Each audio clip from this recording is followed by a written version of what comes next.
Emmanuel உன்னத மனிதர், மாவீரர், நம்ம சமூக போராளி இமானுவேல் சேகரனார் ஐயாவுடைய பிறந்த நாள் விழாவில் கலந்து கொண்ட பெண்கள் அனைவருக்கும் என்னுடைய முதற்கண் வணக்கத்தை தெரிவித்துக் கொள்கிறேன்.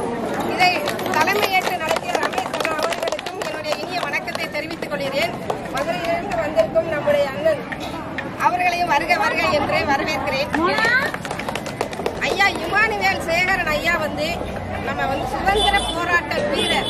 அவர் ராணுவத்தில் வேலை பார்த்தார். 1950 ராணுவத்திலிருந்து வெளிவந்தார். நம் நாட்டுக்காக போராடியது போதும் என்று 1950 நம்ம ஆதிக்க ஜாதியினரிடமிருந்து ஒடுக்கப்பட்ட சமுதாயமாக நம் மக்கள் இன்னும் வாழ்ந்து கொண்டு இருக்கிறார்கள்.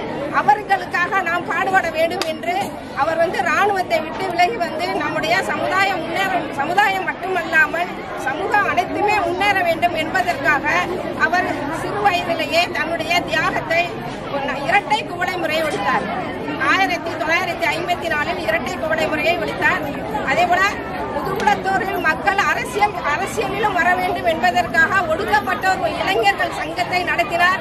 ஒடுக்கப்பட்ட இளைஞர்கள் அனைவரும் நம் சமுதாயத்தில் இணைந்து பாடுபட வேண்டும், விழிப்புணர்வு பெற வேண்டும் என்பதற்காக 1956 அவர் அரிக்கல் லைட்டை தலையில் சுமந்து கொண்டு ஒவ்வொரு கிராமப்புறமாகவும் ஒவ்வொரு ஊராக சென்று ஆதிக்க ஜாதியினர் நாம் விடுதலை பெற வேண்டும் என்பதற்காக அம்பேத்கர் இயக்கத்துக்கு சேர்ந்து அம்பேத்கருடன் பணியாற்றினார். அதே போல சுபாஷ் சந்திர போஸ் காந்தியடிகளிடமும் அவர் பணியாற்றினார். அதாவது வெள்ளையனே வெளியேறு இயக்கத்தில் அந்த ராணுவ புரட்சியிலேயே நம்முடைய இமானுவேல் ஐயா அவர்கள் சிறப்பாக சமூக விடுதலை பெற வேண்டும் என்பதற்காக பாடுபட்டு அவருக்கு புகழஞ்சலியை செலுத்தினோம். பட்டியலின விலங்கொடிப்போம், பட்டியலின விலங்கொடிப்போம், கயவர்களை முறியடிப்போம், கயவர்களை முறியடிப்போம், விண்ணதிர குரல் எழுப்பி, விண்ணதிர குரல் எழுப்பி, வீரமுடன் அணிதிரள்வோம், வீர மல்லத்திகள் அனைவரும் வீரமுடன் அணிதிரள்வோம். புகழஞ்சலி புகழஞ்சலி, பிறந்த நாள் விழா அஞ்சலி, பிறந்த நாள் இன்னும் 100 நூற்றாண்டு காலம் வாழ்ந்து நம்ம இறைவன் பெற இமானுவேல் ஐயாவிடம் நாம் அனைவரும் வணங்கிக் கொள்வோம். நன்றி, வணக்கம்.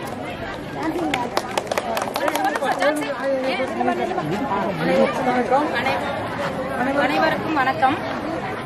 101வது தியாகி அவருடைய பிறந்த நாளை ஐயா ரமேஷ் தேவேந்திரன் ஐயா கிட்டத்தட்ட 1 மாத காலமாக உணவு உண்ணாமல், தண்ணி எங்கிருந்து குடிக்க முடியாமல் ரொம்ப போராடி இந்த பெண்கள் எல்லாத்தையும் ஆர்கனைசேஷன் பண்ணி ஒரு மாவட்டம் மட்டும் இல்லை, அவர் ஊர் பெண்கள் மட்டும் இல்லை, டோட்டல் தமிழ்நாடு ஃபுல்லா அத்தனை மாவட்ட பெண்களும் இந்த 101 பொங்கல் வச்சிருக்கிறாங்க. இதுல இந்திரகுல பெண்கள் இயக்கம் அப்படின்ற நாங்களும் சேர்ந்து ஐயாவுக்கு இந்த வருடம் மட்டும் இல்ல வருடாந்திரமும் நாங்கள் புகழ் வணக்கம் செலுத்தி ஐயாவுடைய பிறந்த நாள் அப்ப ரமேஷ் தேவேந்திரர் ஐயா கூட இணைந்து வருடம் நாங்கள் 101, 102 எங்களுடைய காலம் முழுவதும் இந்த பணியை ஐயாவுடன் சேர்ந்து நாங்க செய்வோம். இன்னொரு விஷயம், ஐயா இவ்வளவு கஷ்டப்பட்டிருக்காரு. தியாகியோருடைய குடும்பத்தை நம்ம வெளியில கொண்டுட்டு வரணும். அதாவது சங்கங்கள் இருக்கலாம், கட்சிகள் இருக்கலாம், எத்தனையோ அமைப்புகள் இருக்கலாம், அதை பத்தி நம்ம கவலை இல்லை. இன்றைக்கு ஒரு தொப்புள் கொடி உறவு, நம்ம எல்லாருமே தொப்புள் கொடி உறவு தான். ஆனால் அந்த தொப்புள் கொடி சார்ந்து ஒரு நபர் உழைச்சு சமூகத்துக்காக போராடி ஊருக்கு இன்னைக்கு ஐயாவுடைய பேரை இந்த கட்டமைப்பை கையில எடுத்திருக்காரு அப்படின்னா, நாமல் ஒன்றிணைந்து ஐயாவுக்கு ஒரு அரசியல் சாசனத்தையோ அரசியல் அங்கீகாரத்தையோ நாம கொடுக்கணும். இதுக்கு தான் நாம தியாகியாருக்கு நாம வழி நடத்துறதுக்கான ஒரு உரிமை இது. இன்னொரு விஷயம், அனைத்து மாவட்டத்திலிருந்தும் அண்ணன் சோலை பழனிவேல்ராஜன் அண்ணா இந்த மாவட்டம் இல்ல, அத்துணை மாவட்டத்திலையும் நான் பார்த்திருக்கிறேன். மக்களுக்காக என்ன கஷ்டம்னாலும் அந்த இடத்துல முதல் ஆட்களாக நிக்கிறார். அப்போ நம்ம உழைக்கிறவங்க அத்தனை பேருமே தியாகியருடைய இந்த புண்ணிய தளத்துல பாத்தீங்கன்னா ஐயாவை எப்படியாவது ஒரு அரசியல் சாசனத்துல உட்கார வைக்கணும் தான் எல்லாருமே பின்னாடி நின்று போர்க்களமா நிக்கிறாங்க. சோ அப்படிங்கும் போது ஐயாவை நம்ம வழி நடத்தி கொண்டுட்டு வரணும். ஐயாவோட குடும்பத்தை அவருக்காக நம்ம தியாகம் பண்றோம் எவ்வளவோ, ஆனா ஐயாவோட குடும்பத்தை ஒரு சட்டசபையில உட்கார வச்சா ஐயா நமக்காக எவ்வளவோ போர் ரத்தம் சிந்தி இடத்துல இருக்கிறாரு. அப்ப அவருடைய குடும்பம் வந்து அந்த இடத்துக்கு நம்ம வரணும். அப்ப நம்ம ஒற்றுமையா உழைப்பை கொடுக்கணும். இதுல இந்திரகுல பெண்கள் நலச்சங்கம் சார்பிலையும் நாங்க எங்கள் உயிர் உள்ள வரைக்கும் இந்த பணியை நாங்க ஐயாவோட சேர்ந்து இந்த இடத்துல நின்று நாங்க பிரமாணம் செய்கிறோம்.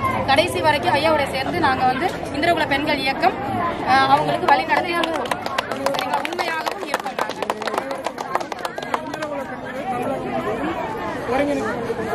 முக்கியமா ஜான்சி ராணி தங்கம் சென்னையில் இருக்கக்கூடிய சுமலட்சுமி, அப்புறம் அக்கா சொல்ல தேவையில்லை, தொடர்ந்து வந்து எல்லா பெண்களையும் வருகிறாங்க. கோயிலா, இஸ்வானா, சுந்தரி மற்றும் இவங்க எல்லாம் வந்து காமினி இவங்க எல்லாம் தொடர்ந்து வந்து இந்த சமூகத்துக்காக வேலை செய்யறாங்க. இந்த இந்திரகுல பெண்களுக்கு குடும்பம் ஆதரவாக இருக்கு. அவர் செய்யும் ஒவ்வொரு செயல்பாட்டுக்கும் நாங்கள் உறுதுணையாக இருப்போம். அடுத்தபடியாக நீங்கள் ஒரு பட்டியல் வெளியேற்றத்தை நடத்த வேண்டும். அதற்கு என்னுடைய பங்காளி சோலை பாலராஜ், உயர்நீதிமன்ற வழக்கறிஞர், செல்லப்பா, முத்துக்குமார், ஆஞ்சே ரவி, அது மட்டுமல்லாமல் அண்ணன் முருகேசன் மற்றும் எங்களுடைய உறவுக்கார அனைவருக்கும் இந்த நேரத்தில் நன்றி சொல்ல கடமைப்பட்டிருக்கேன். எங்கள் சகோதரனுடைய உழைப்பு பெரும் உழைப்பு. சரித்திரத்திலேயே யாயினுடைய அந்த கோயிலில் 101 பொங்கல் வைத்து இந்திரகுல பெண்கள் சரித்திரம் எடுத்திருக்கார்கள். இது வரலாறு பேசும், வரலாற்று ஆக்கப்படும் என்பதை இந்த நேரத்தில் நான் பதிவு செய்கிறேன். அவர்கள் தங்களுடைய காலை உணவை கூட உட்கொள்ளவில்லை, தங்களுடைய கணவருக்கு கூட அவங்க உணவு கொடுக்கவில்லை. அவருடைய தியாக மனப்பான்மையை நான் போற்றுகிறேன். அது மட்டுமல்லாமல் அக்கா இருக்காங்க, தீபக் பாண்டியனுடைய வளர்ப்பு தாயாக இருக்கிறாங்க. அவங்களும் இரவாக வந்திருக்காங்க. நம்மளுக்கு குறைகள் இருக்கும், அடுத்த விழாவிலும் குறைகளை நிறைவாக்கும் என்று கூறிக்கொண்டு இதற்கு உழைத்த அனைத்து சகோதரர்களுக்கும் எங்களுடைய மகளா இருப்பாங்க, எனக்கு பேட்டியா இருக்காரு.